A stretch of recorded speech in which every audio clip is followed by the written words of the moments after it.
ओम नारायण नारायण नारायण नारायण। चतुरंग, जिसका उल्लेख आज से करीब 5000 वर्ष पूर्व लिखे गए भविष्य पुराण में आता है, जिसे आज पूरा विश्व चेस नाम से जानता है। चेस को ही संस्कृत में चतुरंग कहते हैं और भारत में आज से करीब 5000 वर्ष पूर्व लिखे गए ग्रंथों में तक चेस का यानी चतुरंग का उल्लेख आता है। चतुरंग को जिस बोर्ड पर खेला जाता है उसे संस्कृत में अष्टपद कहते हैं या फिर अष्टापद कहते हैं। बाद में जब विदेशी ताकतें भारत में आई तो वे चतुरंग का उल्लेख सही से कर नहीं पाते थे, तो बाद में चतुरंग का ही अपभ्रंश होकर चतरंग हो गया और बाद में चतरंग का ही अपभ्रंश होकर शतरंज हो गया। तो ये एक ऐसा खेल है जिसे पूरे विश्व को भारत ने खेलना सिखाया, चेस। तो आज हम चेस के ही एक खिलाड़ी के जीवन पर आधारित नेटफ्लिक्स की web series the queen's gambit का रिव्यू करने वाले हैं, जिसे आज से करीब 4 महीने पहले यानी 23 अक्टूबर 2020 को नेटफ्लिक्स पर रिलीज किया गया था। इसमें कुल मिलाकर 50 से 60 मिनट के यानी लगभग एक घंटे के 7 एपिसोड से आना टेलर जॉय इसमें मुख्य भूमिका में है, जिसने बेथ हारमन नाम के चेस प्लेयर का कैरेक्टर प्ले किया है। हालांकि ये कोई रियल लाइफ कैरेक्टर नहीं है, एक फिक्शनल कैरेक्टर है बेथ हारमन का ये। इस सीरीज के राइटर और डायरेक्टर हैं स्कॉट फ्रैंक, जो इसके पहले लोगन के भी को राइटर रह चुके हैं। दोस्तों, द क्वींस गैम्बिट एक ऐसी सीरीज है जिसके बारे में कोई भी कुछ भी इसके बारे में नेगेटिव नहीं कह सकता।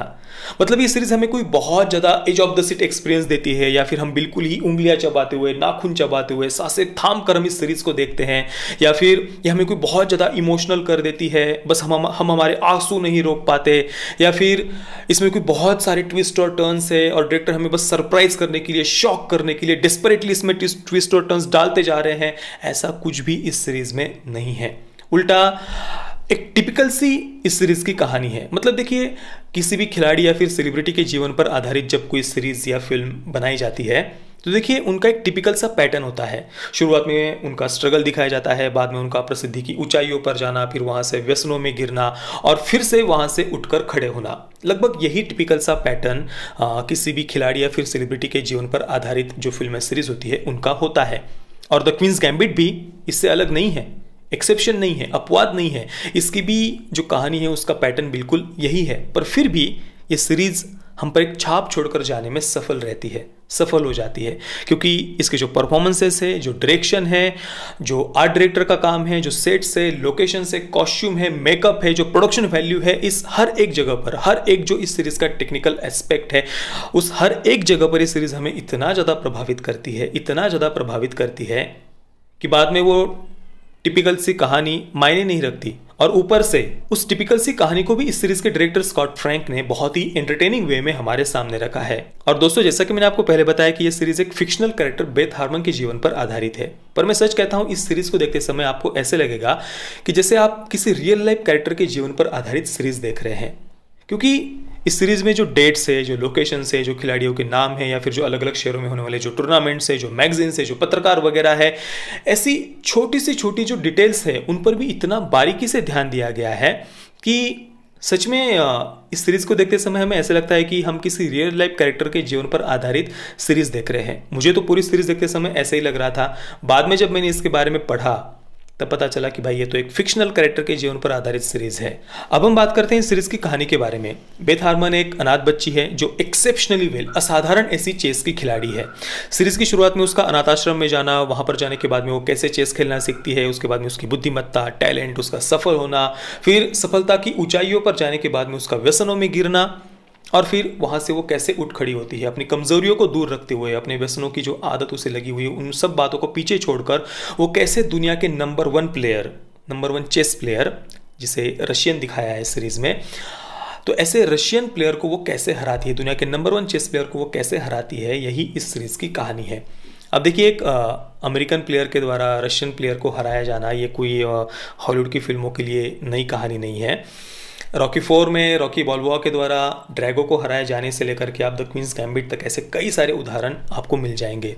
हालांकि द क्वींस गैम्बिट में एंडिंग में रशिया को थोड़ा सा अलग तरीके से दिखाया है। मतलब सोवियत यूनियन के बारे में उस समय अमेरिका के मन में जो कुछ पूर्वाग्रह थे, वो पूर्वाग्रह कैसे गलत है रशिया को लेकर, या सोवियत यूनियन को लेकर जो पूर्वाग्रह थे वो कैसे गलत है, ये सीरीज के एंडिंग में दिखाया गया है। मुझे सीरीज में बेथ और उसे जिन्होंने चेस खेलना सिखाया यानी मिस्टर शेल्बी, इन दोनों के बीच का रिश्ता बहुत पसंद आया। सीरीज के एंडिंग में जब हमें पता चलता है कि बेथ ने मिस्टर शेल्बी के $5 नहीं लौटाए थे, तो वो जानने के बाद में सच में हमें अंदर से बहुत ज़्यादा दुख होता है।